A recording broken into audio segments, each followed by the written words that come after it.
Olá, amigos. Estamos de volta para mais uma aula do Instituto Superior Formação de Guerreiros, essa de número 38, Palavra Poderosa. Sempre louvamos ao nosso Deus por tudo que Ele tem feito através das nossas vidas. E também declaramos que esta aula é parte integrante de um curso de teologia básico, em que todos os temas que nós ministramos temos também apostilas, que poderão ser adquiridas através dos nossos e-mails.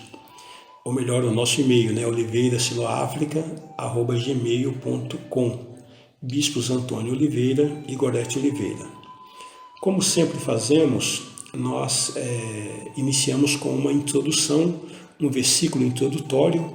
Nesse caso, são vários versículos que vamos ler, que está na carta aos Efésios, capítulo 6, do versículo 10 ao 17, que nos mostra sobre a armadura de Deus. E a armadura de Deus, evidentemente, é a própria palavra de Deus. Quanto ao mais, sede fortalecidos no Senhor e na força do seu poder. Revestivos de toda a armadura de Deus para poderdes ficar firmes contra as ciladas do diabo. Porque a nossa luta não é contra o sangue e a carne, e sim contra os principados e potestades, contra os dominadores desse mundo tenebroso, contra as forças espirituais do mal nas regiões celestes. Portanto, tomai toda a armadura de Deus, para que possais resistir no dia mau, e depois de terdes vencido tudo, permanecer inabaláveis. Estais, pois, firmes, cingido-vos com a verdade, e vestido-vos da couraça da justiça, calçai os pés com a preparação do Evangelho da paz, embraçando sempre o escudo da fé, com o qual podereis apagar todos os dardos inflamados do maligno. Tomai também o capacete da salvação e a espada do Espírito, que é a palavra de Deus.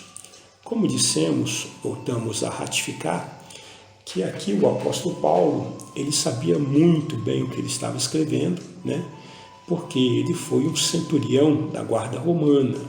Então ele naturalmente se trajava com aquela veste de soldado, aquela veste de guerreiro. Então, dentro desse prisma, dentro dessa visão, dentro dessa ótica, pelo Espírito, ele começou a trazer então uma revelação que nós devemos nos revestir de toda a armadura de Deus. Agora já não é uma armadura natural, uma armadura de um exército secular, mas aqui essa armadura é de um exército celestial, Os crentes devem estar revestidos com essa armadura, porque o próprio texto esclarece, para que possamos resistir no dia mau. Os dias são maus, não vamos nos enganar, e assim possamos ficar firmes contra as ciladas do diabo. O apóstolo continua revelando que a nossa luta não é contra o sangue e a carne, e sim contra principados, contra potestades, contra demônios, na verdade, E armas espirituais, elas têm efeito contra seres espirituais, Então não adianta alguém achar que vai vencer um demônio através da sua inteligência, através do seu conhecimento, através da sua influência, através do seu patrimônio, do seu dinheiro. Não vai conseguir. O demônio, ele só se curva, ele só é vencido através de armas espirituais. É por isso que nós temos que estar revestido com essas armaduras. E ele continua aqui dizendo que nós devemos estar cingido com a verdade. Ou seja, o cristão, ele deve caminhar na verdade, ele tem que ser uma pessoa autêntica. Ele não pode usar de falsidade, ele não pode usar de mentira, ele não pode usar de jeitinho, ele não pode andar na penumbra, ele não pode andar no engano. Tem que ser sincero, tem que ser sim, sim, não, não. O homem e a mulher de Deus tem que ser de uma só palavra, sabendo que nas maiores dificuldades ele não pode arrumar um atalho, ele tem que falar a verdade, E assim, cingido com a verdade, é revestido assim com a palavra de Deus. A palavra de Deus na nossa vida é a verdade. Vestindo a couraça da justiça. Aqui já se trata de uma peça de defesa. Essa couraça da justiça que o soldado romano usava, a sua couraça, era para lhe proteger de todos os dardos, de todo o ataque do inimigo. E a nossa couraça da justiça é o sangue de Jesus Cristo que está nos revestindo. Devemos calçar os nossos pés com a preparação do Evangelho da Paz. Naturalmente, devemos estar lastreado nesse tempo, nesse mundo, caminhar calçado na palavra, alicerçado na palavra, embraçando sempre o escudo da fé, ou seja, o nosso escudo, a nossa fé é a palavra de Deus. Sempre que alguém ou algo, alguma situação venha contradizer, venha trazer contrariedade àquilo que nós cremos, nós devemos escudar, nós devemos estar escudado com esse escudo que é a palavra de Deus. Onde se coloca mentira, nós rebatemos com a verdade. Onde se coloca a falsidade, nós estabelecemos a verdade. Esse, então, é o nosso escudo. Estamos protegidos pela palavra de Deus.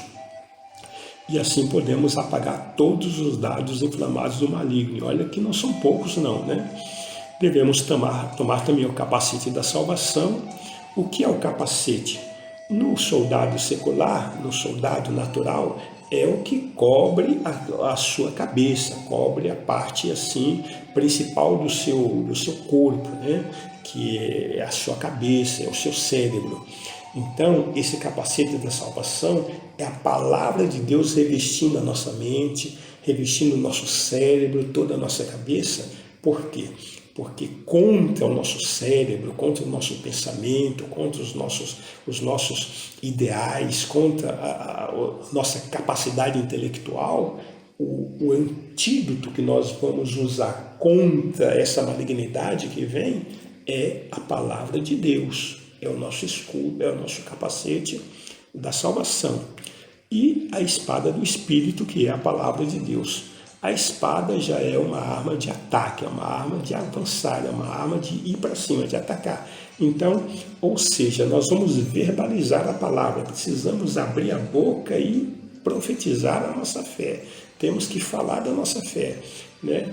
Conforme Paulo falou aos Coríntios no capítulo 4, porque eu criei, assim falei. Então, se você crê, fale. Se você crê, verbalize. Você crê na vitória, você crê na conquista, então abre sua boca e determina. Coloque uma estaca. Creia, mas creia com ação, creia com atitude. E assim você estará vencendo aí todas as adversidades que se apresentam na sua vida. Com isso eu quero informar aos amados que nós estamos entrando agora em um novo tema, né? Até a aula passada nós estávamos ministrando sobre o plano da salvação, encerramos então na aula passada, que foi a aula de número 38, e essa aula número 39 nós estamos iniciando o tema Introdução à Libertação e à Cura Interior. E nós faremos aqui uma abordagem dentro de definições e participantes. O que é realmente isso, né? O que vem a ser isso, muitas vezes muito mal interpretado, muitas vezes incompreendido por alguns cristãos, mas que tudo está lastreado pela palavra de Deus, né? É só verificarmos os textos e quem pode participar também dessa libertação. Falando sobre a parte de definições, o que é então libertação? Podemos definir de uma forma muito simples, muito elementar, dizendo que libertação é a habilidade de expulsar demônios através do poder do Espírito Santo. Eu creio que esta definição, ela resume tudo que nós podemos falar sobre libertação. O que é libertar? É a habilidade de expulsar demônio. Então, se vai libertar de demônios. Vai libertar de forças espirituais do mal. Então a pessoa precisa ser liberta. E o único que tem o poder de exercer essa libertação é o Espírito Santo de Deus que opera através das nossas vidas. Então não se esqueça, libertação é a habilidade de expulsar demônios através do poder do Espírito Santo.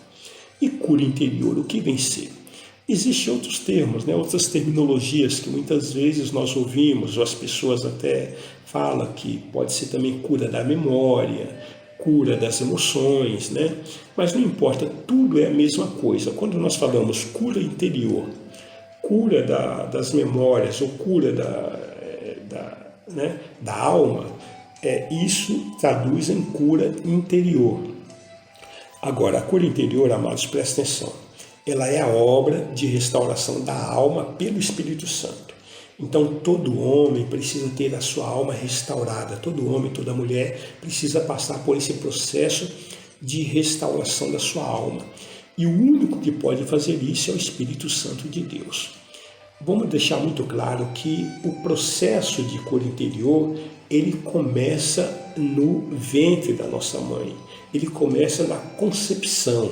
Então, não é voltar a vidas passadas. Voltar a vidas passadas, isso não tem nada a ver com a vontade divina. Isso é feitiçaria, isso é espiritismo. Isso não agrada ao Senhor nosso Deus, porque o homem, o ser humano, ele passa a ter uma personalidade a partir da concepção. E já na concepção, o feto ali já começa a receber influências da sua mãe, do seu pai e do mundo exterior até, né, ele começa a receber influência. E ali começa então o processo da cura interior, da cura do ventre, da cura da alma, da cura das emoções, que é a obra de restauração da alma pelo Espírito Santo de Deus. De maneira que o perdão é a chave para a cura física e cura da alma. Então, a chave que vai liberar, que vai abrir e que vai nos colocar em condição de sermos curados é exatamente o perdão. Então, precisamos liberar o perdão. E mais adiante nós vamos, evidentemente, falar um pouco mais acentuadamente sobre a questão do perdão. E qual que é o objetivo, né, da libertação? Qual que é o objetivo da cura interior? O objetivo é propiciar a cada pessoa do corpo de Cristo que se reúne regularmente, né, a tomar uma posição, tomar posse da libertação e da quebra de maldições que o Senhor Jesus já fez por sua vida na cruz do Calvário. Então veja, o objetivo é levar essas pessoas que se reúnem regularmente, que congregam, que estão unidos com outras pessoas, né, o que nós chamamos de igreja. Nós chamamos, porque a palavra realmente nos revela, né? A palavra que diz isso, que onde houver 2 ou 3 reunidos, em nome de Jesus, o Senhor está presente.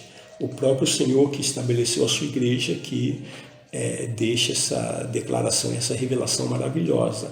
Mas essas pessoas que se reúnem em nome de Cristo, proporcionar a elas a tomar posse, a levar elas a se apropriar, que ela já é uma pessoa liberta, que ela já pode alcançar a sua libertação através de Jesus Cristo. E as maldições que vieram dos seus antepassados, ali já foram quebradas. Mas quem é que quebra a maldição? Sou eu ou você? Não somos nós que quebramos maldição. Então, a quebra de maldição já aconteceu na cruz do Calvário, quando o Senhor Jesus realizou a obra vicária. Então, nós temos que nos apropriar do que Ele fez.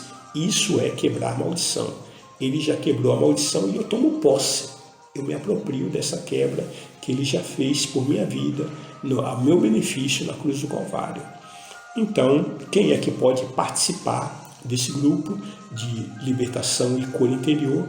Evidentemente, somente as pessoas que já tiveram o seu novo nascimento, né? Então, é necessário nascer de novo, é necessário a conversão para participar do processo.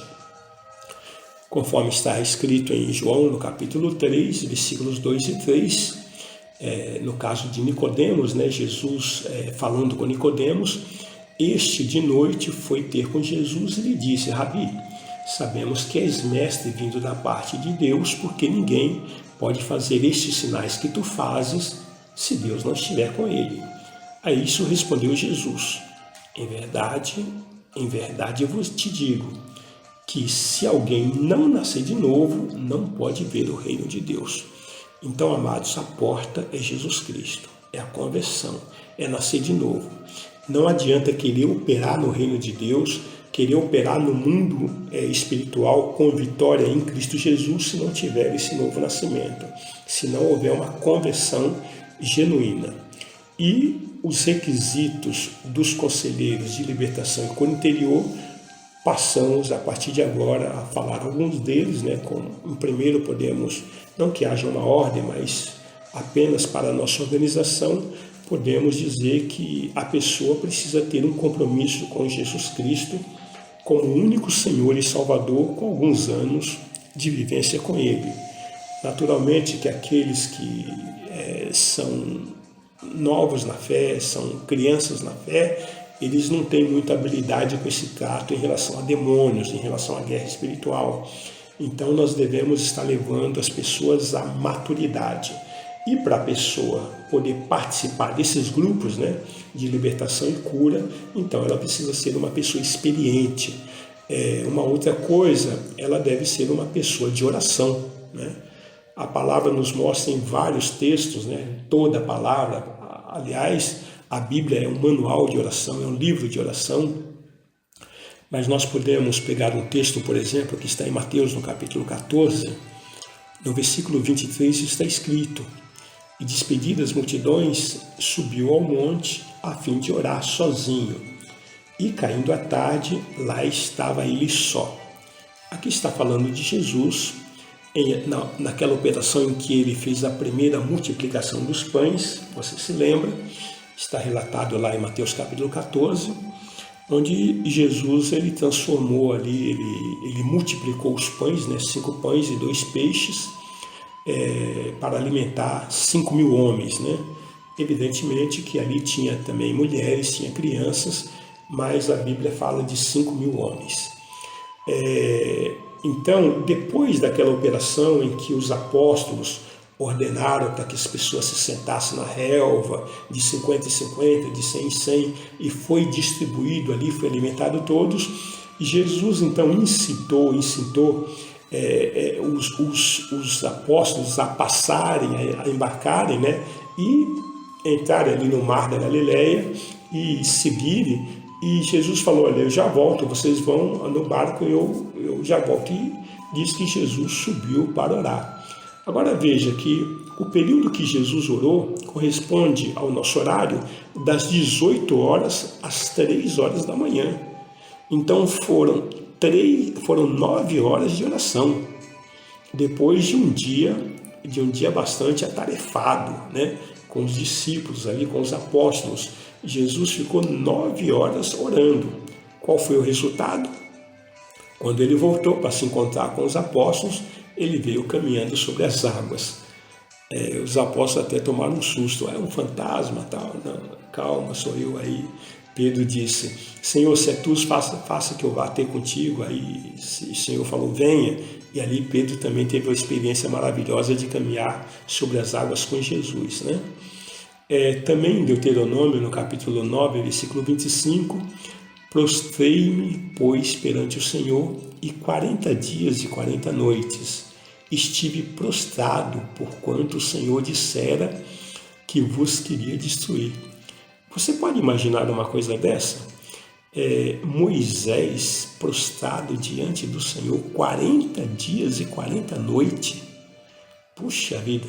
Olha, irmãos, é claro, todos nós temos o desejo de fazer isso, gostaríamos de fazer isso, só pela graça do Espírito Santo. Ficar 40 dias e 40 noites prostrado diante do Senhor. Irmãos, mas isso nos mostra o quê? Que nós temos que ter um compromisso de orar, estar na presença de Deus. Olha o que Tiago, capítulo 5, versículo 17 diz: Elias era homem semelhante a nós, sujeito aos mesmos sentimentos, e orou com instância para que não chovesse sobre a terra, e por 3 anos e 6 meses não choveu. Nós vemos aqui qualidade de oração. Nós vemos aqui um homem que era um homem de oração. Nós vemos aqui um homem em que ele andava com a chave do céu no bolso. Ele orava e o céu cerrava, não caía chuva. Ele orava e voltava a chover. Ele orava e o morto ressuscitava. Ele orava e o fogo caía. Ele orava e as coisas aconteciam. Irmãos, olha, nós precisamos ser pessoas de oração. Então, se a pessoa não é uma pessoa dada à oração, ela não pode participar de um ministério de libertação. Como é que vai brigar contra demônios? Como é que vai libertar pessoas dos vícios, da miséria, das maldições, da promiscuidade, se não for uma pessoa de oração? Então, além de ter experiência com Deus, com alguns anos, né, de vivência com Ele, precisa ser realmente uma pessoa de oração. E falando nisso, nós queremos orar. Pai, em nome de Jesus, muito obrigado por mais essa ministração, por mais essa aula, por mais esse projeto maravilhoso chamado Palavra Poderosa, em que o Senhor nos concede um novo tema, agora esse tema chamado de Introdução à Libertação e Cura Interior. Pedimos para que o Senhor, ó Deus, esteja gravando na nossa mente, na nossa alma, dos nossos ouvintes, a Tua verdade, a Tua palavra, aquilo que o Senhor quer, que o Senhor deseja com as nossas vidas. Espírito Santo, nos prepara para Ti mesmo e usa-nos na instrumentalidade do Senhor, do Teu Santo Espírito, para que possamos ser canal de bênção para aqueles que o Senhor nos enviar. Assim nós oramos agradecidos no santo nome de Jesus Cristo. Amém.